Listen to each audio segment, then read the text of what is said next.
Hey, this is Daniel going live again, talking about the 9 drivers of studio growth. I'm on the road today.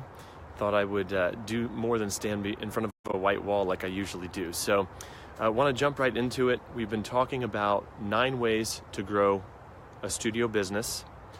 And we're on to the 7th one today. And it's a big one. And today I'm going to get into how you can use your, what I'll call product line, to drive growth, drive more registrations, drive more enrollments, drive growth in revenue, drive retention, the kinds of things that can cause growth. It's more than just marketing. There's many of them, and today's the 7th one. So today I'm going to cover some of the basics, but I'm not going to spend much time there because by and large I think a lot of people are familiar with these basic things. I'm more excited and really excited, honestly, to get into the more advanced things that I have to say towards the end of the video. So let's get right to it. Let's get the obvious ones out of the way first. Right off the bat, okay? You need to have more than one type of lesson type. And I'm not talking about just adding programs or having 45-minute lessons. These are obvious. These are pretty standard things. I'm talking about having the possibility to upsell people in your studio to a higher level, to a higher or more premium level of service. So I think the most obvious way, the most common way that I would recommend that people do this is to actually have 2 tiers of students, mentally have 2 tiers of students in your studio. Have a more casual tier, a tier or a class of student that is more casual, I'd say, and then have a class that, again, you've mentally categorized as a more serious student. And give parents the opportunity to choose on the front end how they want to engage with your studio. There's a great statistic, and I don't know where I heard this first. It's one of these things that is just kind of out there and everyone kind of knows it, but they say that when someone purchases from you, the amount of effort, mental effort, the amount of care and trust that they had to put in you to make that purchase decision, the amount of effort that it took to do that, you should capitalize on that in that moment. And if you do that, oftentimes if you try to upsell someone at the point of sale, so when they enroll in your studio, if you try to push them to a higher level of service and to a more premium program, about 30% of people will take you up on that offer right there. Here's the truth, and sadly, even large studios don't do this. But if you give them that opportunity, they will purchase. And most studios, most music schools are not even giving even that basic distinction between 2 levels of service. So they're not offering a more premium program that's at a higher price point. And let me just be clear, here's what I'm talking about.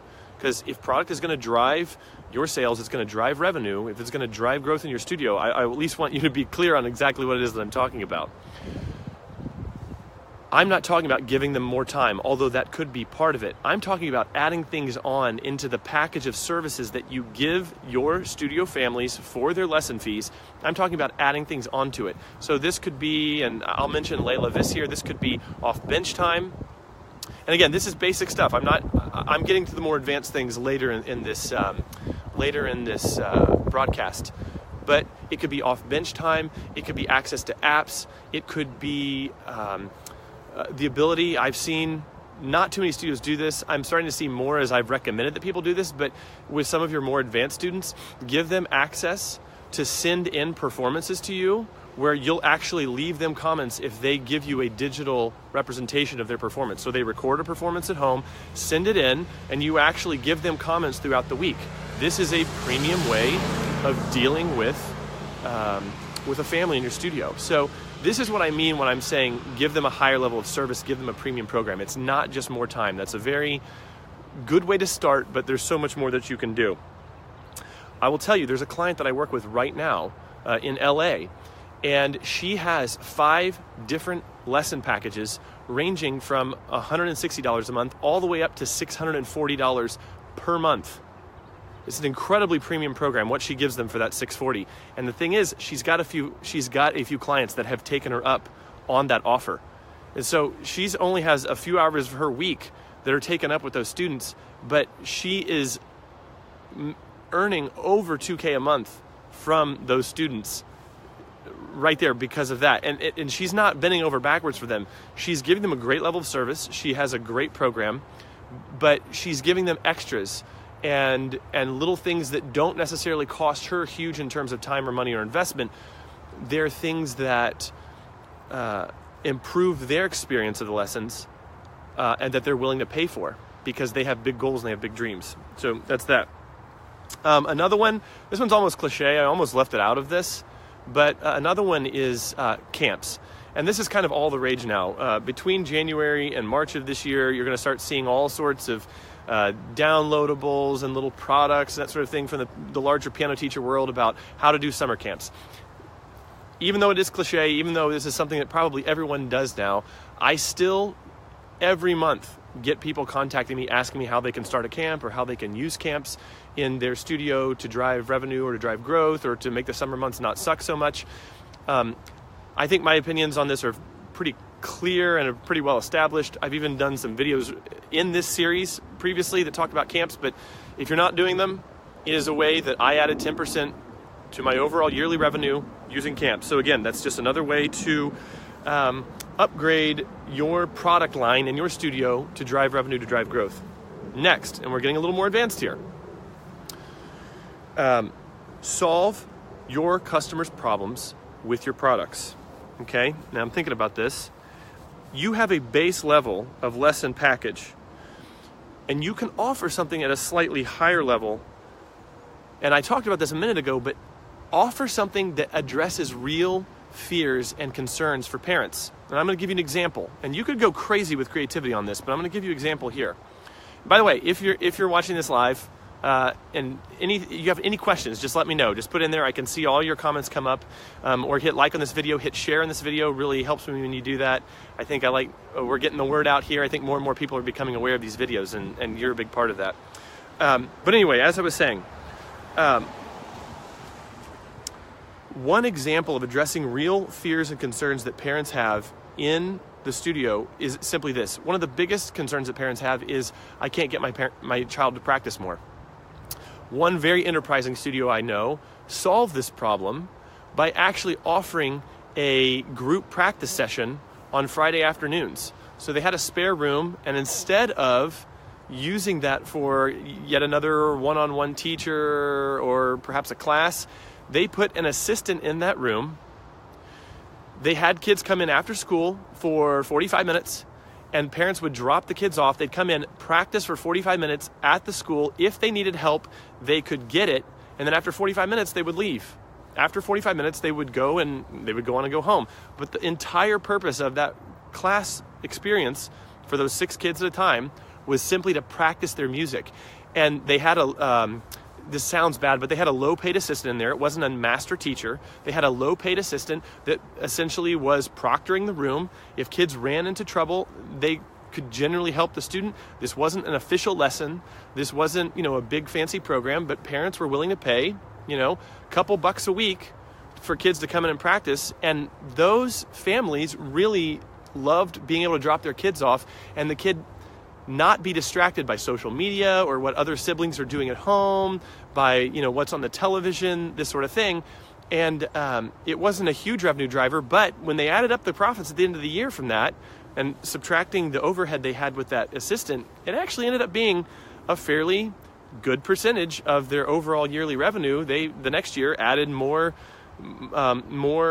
opportunities for kids to come in and do that, and then really started promoting it and internally marketing it to their studio.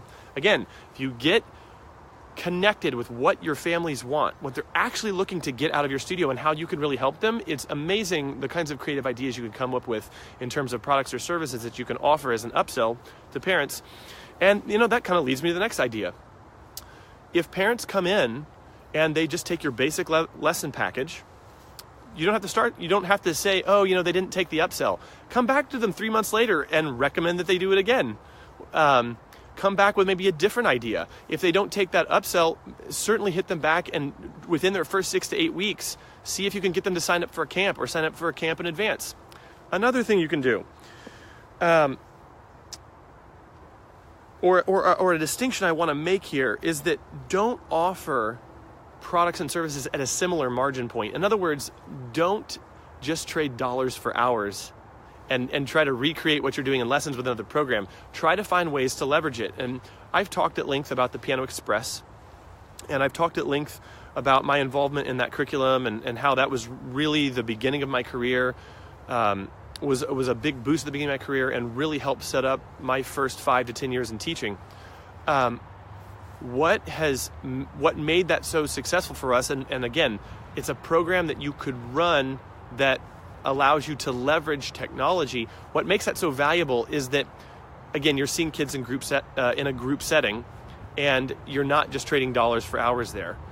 There is overhead if you have a staff member or if you're doing it, but in that group setting, leveraging technology, leveraging the ingenuity of others, you can get profit out of that without having to, again, just be sitting by the child at the piano or in the voice studio or with the violin.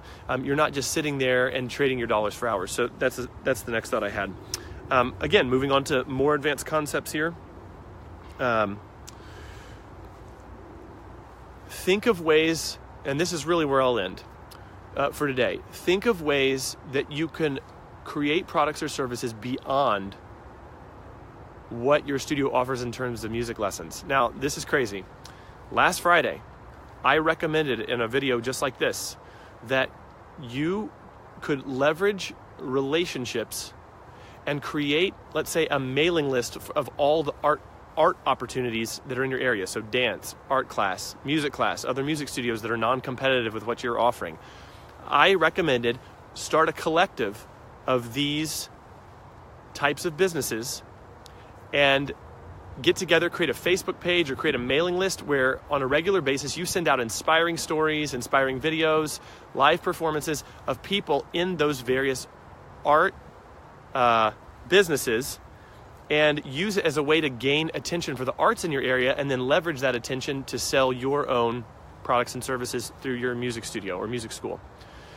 I actually had a teacher who since Friday, okay, it's Tuesday today, since Friday has done that. She's contacted every single dance, art, karate type studio in the area and has already started a Facebook page for her area in Delaware, a collective of child-centric businesses that she's now going to leverage this idea that she got right off one of these videos. So first off, I have to give her props for taking action so quickly. I mean, that's how you get things done in life, taking action. But, and this is where I'm leading to, we were talking about her 2018 and what she has coming up this year, and she mentioned that she's wanting to open a second location, but in her second location actually wants to bring in some of these other businesses to offer, to make that location a one-stop shop for all things kids and arts. So she's bringing in an art teacher. She's bringing in a dance teacher. And of course she has all her teachers that she's working with there, but the brilliance of branding yourself, okay? The brilliance of creating a place where parents can just drop kids off and, oh, let's have an art lesson, and then you can go straight into your music lesson. You would be surprised the number of parents who actually are interested in that kind of business or interested in that kind of opportunity. So I have a lot more here. This video has been going on kind of long. Thanks so much for the likes and the little hearts I've seen going across the screen there. That's fantastic. One last thing. Take what's working for you and offer it to other teachers. This is my last thought. At this point in time, I have 2 clients of mine that, as I worked with them and helped them on their marketing, they showed real aptitude and skill in their ability to create just a fantastic website. These 2 former clients in the last week, separate from each other, they didn't realize that the other person was even a client. In the last week, they came to me and said they were thinking in 2018 of offering a service to other piano teachers where they came in and basically made their websites visually beautiful and compelling and persuasive, and are thinking of offering this as a service that other teachers could pay for, so that they didn't have to monkey around with or fiddle with the digital and the digital part of their business, the website part of their business. This is genius. If you do something really well in your studio, offer it to other teachers. you would be surprised the amount of revenue you could create. And even though it isn't necessarily teaching or it doesn't draw on your resources as a musician or a music educator, if you're thinking higher level and thinking about everything that you have that you could get value out of, this could be a real opportunity for you. A very easy way of thinking of this is teachers pay teachers. I mean, everyone is, or most everyone is familiar with this idea that you can take things you've created in your studio from an educational, things that you've done educationally in your studio, you can take those ideas and put them on Teachers Pay Teachers. Beyond that, if you have great Facebook ads, see if other teachers would buy them from you. License those ads to other people. If you do websites really well, offer that as a service. If you are really great at administration, offer that as a service to other teachers. So I think I'm going to end it there today. This is the question I have for you.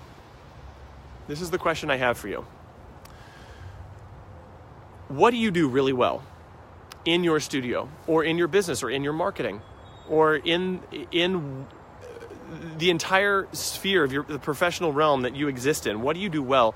How could you take that skill and leverage it against what other people need in our industry? Just think about that. I'm going to leave you with that. Once again, I am doing a live video every single day this month on a weekday. Barring me being sick or not having a signal like I did when I was in Chicago last weekend, I'm going to do this every single day. Leave a comment if you like this or if it helped you. Leave a question below. I'm going to be in the comments and answering questions. If there's a topic you'd like me to cover in a future video, let me know. I only have one day left of this 9 drivers series, so I've already got a bunch of topics in my mind about what I want to talk about after Wednesday and going into the week after Christmas. But if you have a question that you'd really like answered, let me know. Thanks for watching. I'll see you later. Bye-bye.